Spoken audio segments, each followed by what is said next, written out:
Sea Wolves, to this week's Stony Brook Newsbreak. I'm Matthew Peters, and here are your top stories for today. On the second day of the National Intelligence Committee hearing, Senate Democrats are demanding answers from Trump's administration top intelligence officials after Atlantic chief editor Jeffrey Goldberg claimed he was added to a group chat with top U.S. officials discussing sensitive and classified information. Goldberg has just released new messages from the chat detailing the timeline of the attack on Yemen. Press Secretary Carolyn Leavitt responded saying, there are no war plans in the messages. The Senate Intelligence Committee held a hearing yesterday and questioned the top officials on how and why the Vice President, Defense Secretary, National Security Advisor, and other top cabinet members made the reckless decision to use the commercial app Signal to discuss secret war plans for Yemen.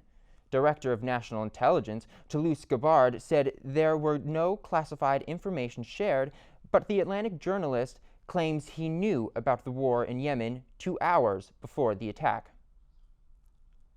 I think this is one more example of the kind of sloppy, careless, incompetent behavior, particularly towards classified information. I'm not going to get into the specifics. Why are you going to get into the specifics? Is it because it's all classified? Because this is currently under review by the National Security Because Council. it's all classified? If it's not classified, share the text now. President Trump defended Mike Waltz, saying he's a good man and has learned his lesson.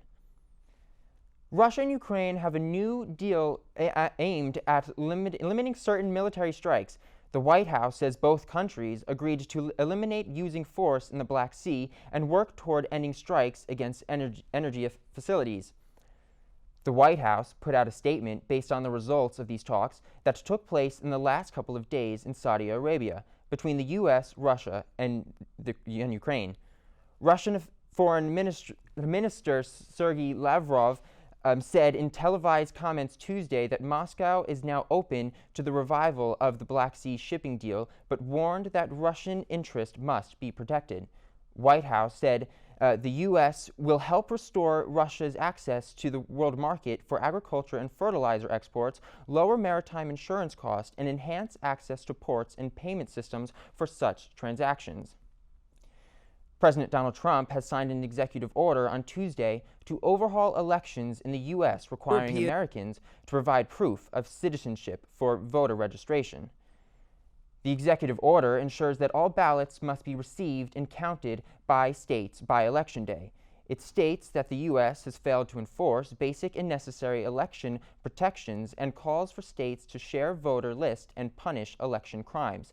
Critics say that Trump has no authority to dictate how states run their elections and that this order is unlawful and illegal. It is expected that these reasons the order could face legal challenges. For Major League Baseball fans, the wait is now over.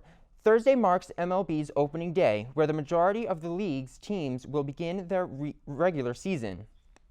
New chapters will begin as the Yankees and defending champion Dodgers hope to return to the World Series with several other contenders like the Mets, Phillies, Giants, and Diamondbacks hoping for their own title runs. The marquee matchups kick off at 3:05 p.m. with reigning American League MVP Aaron Judge and his Yankees hosting the Milwaukee Brewers. By 4 o'clock, Juan Soto will begin his Mets journey in Houston against the Astros. And at 7 p.m., two-way superstar and reigning National League MVP Shohei Ohtani hopes to lead the Dodgers to victory against an upstart Detroit Tigers team.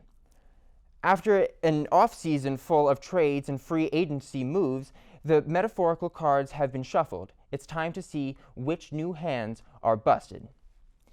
That will do it for this week's Newsbreak. Signing off from the studio, I'm Matthew Peters, and we'll see you next week.